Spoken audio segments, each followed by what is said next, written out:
Hola mis queridos amigos, una vez más, qué bueno estar con ustedes esta noche para seguir estudiando el libro de Habacuc. Ya dije que el libro de Habacuc es un diálogo entre el profeta y Dios. El profeta pregunta cosas que no entienden. En realidad es un diálogo entre la humanidad y Dios, entre el ser humano que muchas veces delante de las circunstancias difíciles se pregunta y dice, Señor, ¿pero por qué? ¿Por qué? Señor, ¿hasta cuándo? Es una pregunta que tú ya te has hecho muchas veces en tu propia experiencia y yo también, porque los seres humanos queremos la respuesta divina en la hora y Dios no responde muchas veces como nosotros queremos, sino como Él en su infinita sabiduría sabe que debe responder. Entonces, este mensaje de Habacuc es un mensaje actual, porque estamos viviendo en tiempos peligrosos, tiempos de violencia, tiempos de injusticia. Dios no le responde a las preguntas que Habacuc hace, eso vimos anoche, sino que lo lleva en el capítulo 2 a observar la conducta del pueblo de Dios. ¿Por qué el pueblo de Dios sufría si tiene un Dios todopoderoso? El pueblo de Dios sufría porque estaba en la iglesia, pero estaba alejado de Dios. Quiero decir, la doctrina estaba perfecta. Los valores, los principios, el ritual, todo perfecto. Pero cuando salían de la iglesia durante la semana, ellos vivían como si no conocieran la palabra de Dios. Habían caído en un formalismo. Lo importante era estar en la iglesia. No era vivir una vida de comunión con Dios. Por eso, querido, lo importante en tu vida no es apenas que tu nombre esté registrado en una iglesia. Lo importante es que tú le hayas entregado tu vida, tu corazón, tu ser entero a Dios. Con esta pequeña introducción vamos al texto bíblico para hoy. Habacuc capítulo 2, versículo 1, a partir del versículo 1, dice así. Decidí mantenerme vigilante. Decidí mantenerme en pie sobre la fortaleza. Decidí no dormir hasta saber lo que el Señor me iba a decir y qué respuesta daría a mi queja. Y el Señor me respondió y me dijo, escribe esta visión, grábala sobre unas tablillas para que pueda leerse de corrido. Interesante el texto. Encontramos 3 veces la palabra decidí, del verbo decidir. Dice, decidí mantenerme vigilante, vigilancia, atención. En el idioma hebreo, la palabra vigilante tiene connotación con reflexión. En otras palabras, el profeta diría aquí, Dios no me respondió. Entonces, al ver que Dios no me respondió, decidí reflexionar, decidí pensar por qué Dios no me responde si es un Dios que siempre responde. Decidí estudiar la palabra de Dios, diríamos hoy, para entender cuál es el plan de Dios para mi vida. Decidí mantenerme vigilante. Pero no solamente eso, decidí mantenerme en pie sobre la fortaleza. Esta expresión es interesante. La fortaleza estaba rodeada de muros. Decidí subir a los muros. Decidí subir a la parte alta. Hoy día que no tenemos fortalezas, ni tenemos ciudades con muros, diríamos, decidí subir a la montaña, a un lugar solitario. Decidí reflexionar, pero decidí reflexionar en un lugar solitario, donde nadie me interrumpa, ahí, o en un diálogo conmigo mismo, analizar qué cosas estoy haciendo bien, qué cosas estoy haciendo mal. Querido, en algún momento de la vida tenemos que pensar, ¿qué estoy haciendo con mi vida? ¿A dónde estoy yendo? ¿Qué pasa conmigo?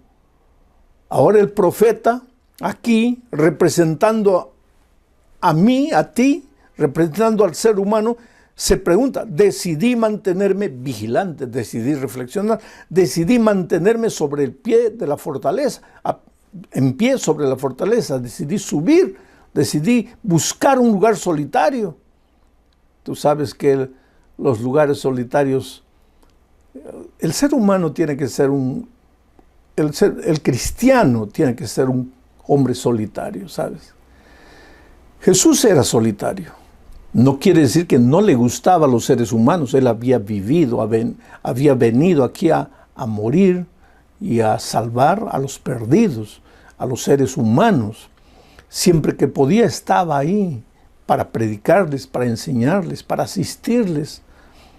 El Señor Jesús amaba a la humanidad, pero era un hombre solitario. Cuando terminaba su misión, terminaba de predicar el Evangelio y la gente lo buscaba, a veces ya no lo encontraba.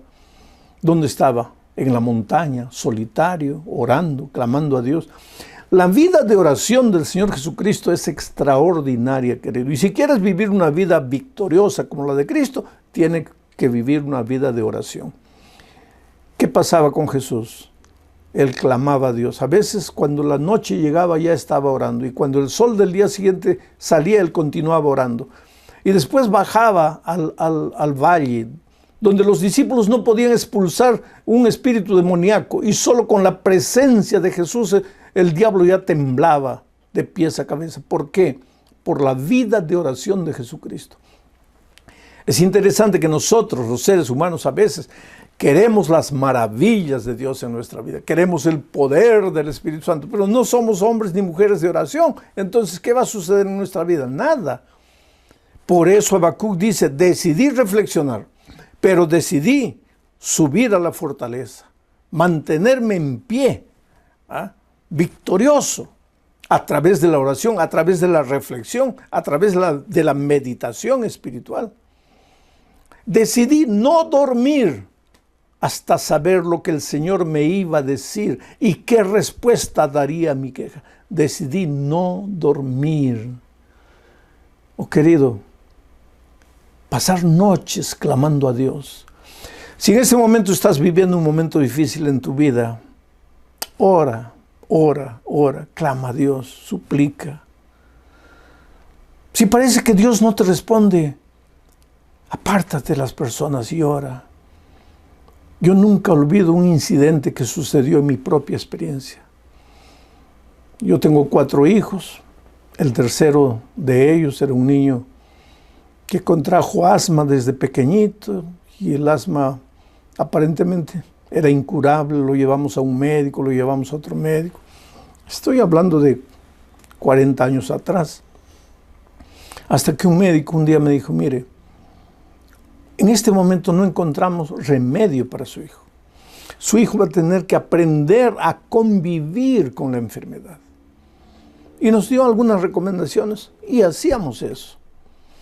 Y mi pobre muchachito pues tuvo que aprender a convivir con el asma. Él sentía cuando el ataque de asma ya venía. Él sentía, él ya por experiencia propia, ya sabía que el asma venía. Y pequeñito como era, 3 añitos, se escondía debajo de la cama, pensando en su infancia, en su cabecita de niño, que debajo de la cama tal vez el asma no lo iba a agarrar, pero el asma lo agarraba.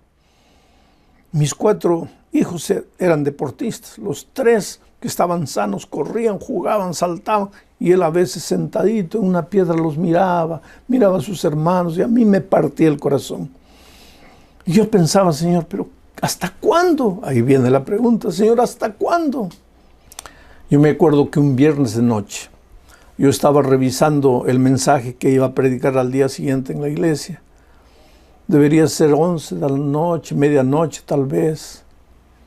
Terminé, ya era la hora de dormir, pero decidí entrar al cuarto de mi hijo. Él estaba ahí durmiendo, dormía con un vaporizador para ayudarlo a respirar. Me arrodillé y comencé a orar. Y oré. Por eso me emociono cuando leo este texto que dice, decidí no dormir hasta saber lo que el Señor me iba a decir. ¿Y qué respuesta daría a mi queja? Decidí no dormir. Querido, a veces nosotros queremos que Dios nos responda con 5 minutos de oración. ¿Qué te va a responder Dios con eso? Pero esa noche yo decidí no dormir. Y pasé toda la noche arrodillado. Y le decía, Señor, yo soy un pastor, yo tengo que estar con un ánimo lleno de paz en mi corazón para predicar, pero ¿qué paz puedo tener cuando sé que mi hijo está enfermo? Ya en aquellos tiempos yo viajaba por diferentes lugares. ¿Cómo podía viajar? ¿Con qué espíritu viajaba? Sabiendo que mi pobre muchacho no podía respirar. Fueron años difíciles, ¿sabe? Pero esa noche yo abrí mi corazón a Dios y le conté mis dolores, mis angustias, mis tristezas. Y como Habacuc pregunté, Señor, ¿hasta cuándo? ¿Por qué vino esto? Yo sé que a Pablo le mandaste un aguijón en la carne para ayudarlo. ¿Este es el aguijón en mi vida? Señor, ¿hasta cuándo? Y a veces el sueño me vencía y yo dormitaba, me despertaba, seguía orando y seguía clamando a Dios. Y tú sabes que al día siguiente el sol salió, ya era sábado. El sol salió y golpeó el rostro de mi hijo porque el cuarto de él estaba en dirección al sol porque el médico nos había recomendado que al cuarto de él entrase mucho sol. Y él abrió los ojos. Era un niñito de 3, 4 años. 4 años. Me miró y me abrazó. Yo le quité el vaporizador y nunca más lo oí toser. El asma desapareció. Mi hijo fue curado. Ahora, querido, yo no estoy diciendo que hubo algún poder en mí. Yo soy un ser humano como tú. Pero yo entendí lo que Habacuc decía. Decidí primero reflexionar, mantenerme vigilante, analizar qué está pasando con mi vida, dónde estoy yendo, qué estoy haciendo. En segundo lugar, decidí apartarme de todos. Entré al cuarto de mi hijo y me quedé solo con él. Y en tercer lugar, decidí no dormir hasta saber lo que el Señor me iba a decir, hasta que Él diera una respuesta. Y la respuesta vino. Y hoy día mi hijo es un atleta y es un maestro de atletas. Dios hizo el milagro. Tal vez en ese momento te preguntes, Señor, ¿por qué conmigo no? Pues toma la decisión. 3 veces la palabra decisión. Decidí, decidí, decidí. Yo te pregunto, ¿tú ya decidiste? ¿Tú ya decidiste reflexionar en tu vida y pensar por qué estás demorando para entregarle el corazón a Jesús? ¿Tú ya decidiste analizar tu vida, tus actitudes y llegaste a la conclusión de que estás lejos de Dios, necesitas de Dios, pero no puedes tomar la decisión de seguirlo, de bautizarte? ¿Hasta cuándo? No eres tú el que tiene que preguntarle a Dios hasta cuándo, es Dios que tiene que preguntarte a ti hasta cuándo. No eres tú el que tiene que preguntarle, Señor, ¿por qué? Es Dios el que te tiene que preguntar a ti, ¿por qué endureces tu corazón? ¿Por qué no te entregas? ¿Por qué no te rindes? Pero cuando decides ir, cuando decides apartarte de las personas, cuando decides clamar a Dios por poder, viene el Señor. Y no te responde como tú quieres, porque ahora sigo leyendo el texto bíblico que colocamos en la pantalla. Y dice, y me dijo, y el Señor me respondió y me dijo, leo el texto, escribe esta visión, grábala sobre unas tablillas para que pueda leerse de corrido. Escribe. Aquí hay un consejo interesante. Cuando tú reflexionas y llegas a una conclusión, hazte proposiciones, toma tus decisiones. Le dijo a Habacuc, escribe en una tablilla. Hoy día Dios te diría a ti, escribe en tu celular, en tus recados ahí, en tu archivo de mensajes que no quieres olvidar. Escribe ahí. ¿Escribir qué? Escribe bien claro para que tú te recuerdes siempre lo que has reflexionado, las conclusiones a las que has llegado, las decisiones que has tomado. Escribe para que no te olvides. Escribe. Y cada mañana al despertarte analiza y ve y lee. Porque la vida cristiana no es que hoy te decides y ya nunca más vas a caer. No, la vida cristiana es un permanente levantarse. Pero cuando tienes algo escrito, cuando tú lees, te acuerdas lo que escribiste al Señor, lo que le prometiste en un momento de reflexión. Y eso te ayuda a tomar fuerzas para ir adelante, a pesar de los posibles errores que cometas en la vida. ¿Y qué le dijo que escriba? Es interesante, sigue diciendo el texto bíblico. La visión va a tardar por algún tiempo. La respuesta, el cumplimiento de la promesa va a tardar. Pero su cumplimiento se acerca y no dejará de cumplirse. Aunque tarde, espera a que llegue la respuesta, porque vendrá sin falta, no tarda ya. Esta es una de las grandes lecciones que tenemos que aprender en la vida, querido, porque nosotros somos inmediatistas. Tú dirás, pero pastor, usted no pasó la noche orando y al día siguiente su hijo ya no tosió. Sí, Dios es un Dios de milagros, pero no todos los milagros suceden instantáneamente.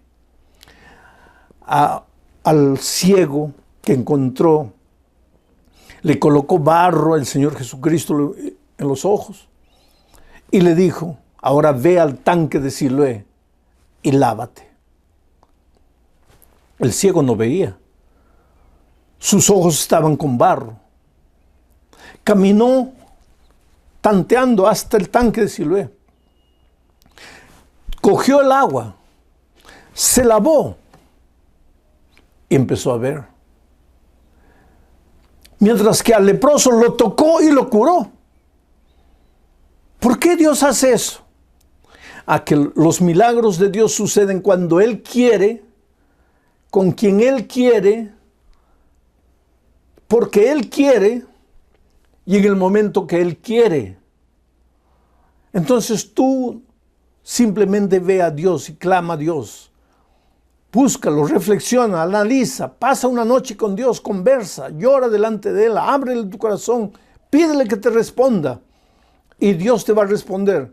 Y lo que ha impresionado en tu corazón, escríbelo en tu celular, escríbelo en un papel y léelo todas las mañanas. Recuérdate lo que has prometido, lo que has reflexionado, lo que has analizado de tu propia vida. Y después recuerda que el Señor le dijo a Habacuc, ten paciencia, espera, porque se va a cumplir. La promesa se va a cumplir, pero tú espera que la promesa va a llegar. Y él estuvo esperando.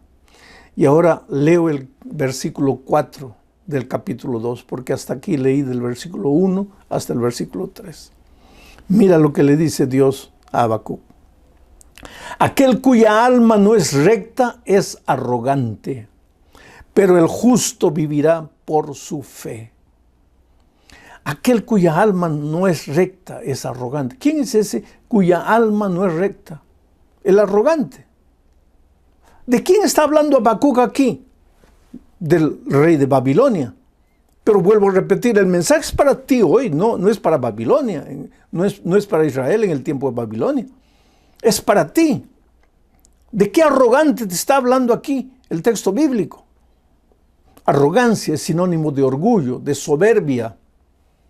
¿Qué cosa es orgullo? A loca idea de que tú puedes todo solo, de que tú eres el mejor, de que tú eres el más grande, de que no necesitas a nadie y de que tampoco necesitas a Dios. El orgullo fue el primer pecado que apareció en el cielo, en el corazón de Lucifer.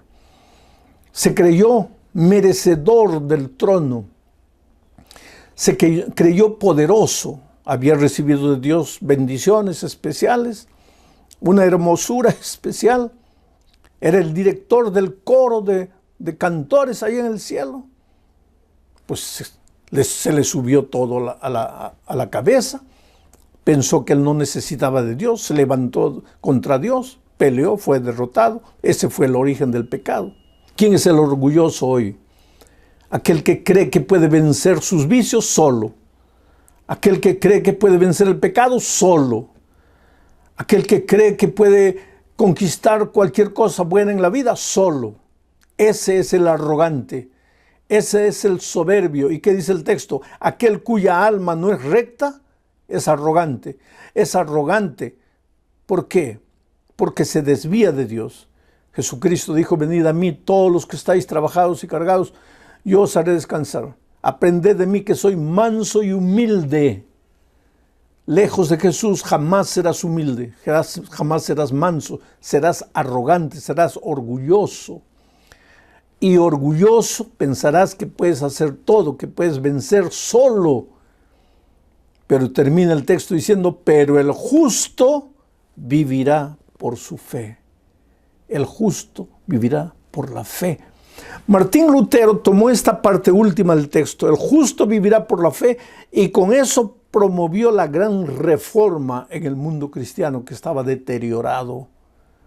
Martín Lutero, el padre de la reforma, tomó como su escudo este texto, el justo vivirá por la fe. ¿Quién es el justo? No es el que nunca pecó, no es el que nunca cae. Inclusive porque Salomón dice, 7 veces cae el justo y vuelve a levantarse. ¿Que el justo cae? Tengo una noticia extraordinaria para ti. Sí, el justo cae. Pero entonces, ¿cómo es justo? Pero no se queda caído. Por eso es justo. No porque no cae, sino porque si por algún motivo cae, se levanta y continúa caminando con Cristo. 7 veces cae el justo. Ahora, no vas a agarrar una libreta y vas a contar, a ver, 7 caídas, no. 7 es un número simbólico que habla de perfección, de amplitud. Lo que Salomón está diciendo, el justo puede caer, pero se levanta, no se queda caído. La tragedia de la vida no es caer. Si estoy predicando esta noche para alguien que ya fue miembro de iglesia y por esas cosas de la vida te fuiste, hoy estás lejos de Dios, lejos de la iglesia, has volvido a tu vida pasada, has cometido pecados horribles, has vuelto a tus vicios antiguos y crees que ya no puedes volver, yo te digo en el nombre del Señor Jesucristo, el justo 7 veces se levanta, cree, no se desanima, no es porque una vez cayó y está perdido para siempre, pero el diablo es astuto, pues hace de todo para que caigas. Y una vez que caíste, es el primero que viene y te dice, ya estás perdido, ya no hay salvación para ti. ¿Para qué vas a la iglesia? ¿Para qué le pides a Dios? Ya no hay perdón, ya vete, ya lárgate, sigue viviendo tu propia vida, ya Dios no te puede amar. Pero viene ahora el texto y dice, el justo 7 veces se levanta. El justo vivirá por su fe. Ese hombre que se levanta, ese hombre que acredita en el poder de Dios, en el Evangelio de Dios, se levanta y vive por la fe. ¿Qué cosa es vivir por la fe? ¿Qué cosa es fe? Es confianza en Dios. Cuando tú ves una cosa y crees, eso no es fe. La fe cree con los ojos cerrados. La fe cree en el Señor Jesucristo sin nunca haberlo tocado con sus manos. La fe es todo lo contrario de lo que Tomás hacía. Señor, yo creeré si coloco mi mano en tus heridas. No. Tú no necesitas tener una experiencia física con Dios. Que Dios se puede aparecer a ti, que te puede enviar un ángel para hacer algo maravilloso en tu vida. Lo puede hacer si ves necesario. Pero tú tienes que aprender a creer en las promesas de Dios. Y la grande lección de esta mañana es, delante de los problemas de la vida, aprende a buscar a Dios. Aprende a buscar un lugar solitario. Aprende a pasar una noche hablando con Dios una vez y otra vez. Y como resultado de eso serás un hombre de fe, serás un hombre justo. Y aunque te resbales una vez, levántate y seguirás caminando con Dios de victoria en victoria, de fe en fe. A lo largo de mi vida he encontrado tanta gente que lucha, tanta gente que resbala, tanta gente que me dice, pastor, ya para mí no hay oportunidad. Una vez me escribió ahí de República Dominicana una señora que había caído y había caído feo, ¿sabe? Y ella clamaba en su carta y decía, pastor, ore por mí, porque a mí Dios ya no me escucha. Pero yo tengo la seguridad que a ti, pastor, así Dios te escuchará, pero a mí ya no me escucha. Eso es lo que el pecado hace en la vida de los cristianos. Los lleva tan lejos que ya piensan que Dios no los escucha. Pero de donde estés, querido, en este momento, puedes levantarte y correr a los brazos de Jesucristo. No importa lo que hayas hecho, no importa cómo hayas vivido. Puedes decirle, Señor, yo me he alejado de ti, yo no puedo, yo no tengo fuerzas, pero yo te necesito. Y en el nombre del Señor Jesús, yo te pido en este momento que tú tomes tu decisión. Yo no sé qué es lo que le vas a decir a Jesús, pero yo te voy a pedir que tomes tu celular y escribas tu decisión ahí. La decisión de seguir a Jesús, la decisión de regresar a la iglesia, la decisión de renovar tu vida espiritual con Dios, la decisión de bautizarte si ya has estudiado la palabra de Dios y todavía no has tomado la decisión. Y manda esa decisión para un amigo, para tu mejor amigo. Y pídele que ore por ti. Y si hay alguien a tu lado, pídele que ore por ti. Expresa tu decisión. Pero querido, este es tu momento. En el nombre de Jesucristo, ahora es tu decisión. ¿Por qué tiemblas? ¿Por qué dudas? ¿Por qué lloras? Ábrele tu corazón a Jesús. Recibe el perdón. Y recibe la victoria. Y recibe la fuerza. Él es tu roca. En Él no hay derrota. En Él no hay fracaso. Oremos. Padre querido, extiende tu mano y bendice a las personas que están tomando su decisión, que están escribiendo su decisión. Haz maravillas en las vidas de esas personas, oh Señor. Hay gente que está estudiando tu palabra, está conociendo la Biblia. Sus ojos se están abriendo a verdades que antes no conocían. Y en este momento trabaja en esos corazones y que ellos tomen la decisión de seguirte, de seguir estudiando tu palabra. Y si han estudiado ya, de prepararse para el bautismo. Y este sábado, Señor, cuando en todas las iglesias habrá bautismos, que esas personas también te entreguen el corazón a través del santo bautismo. Cuídales y guárdales en tu amor, Señor, en el nombre de Jesucristo. Amén.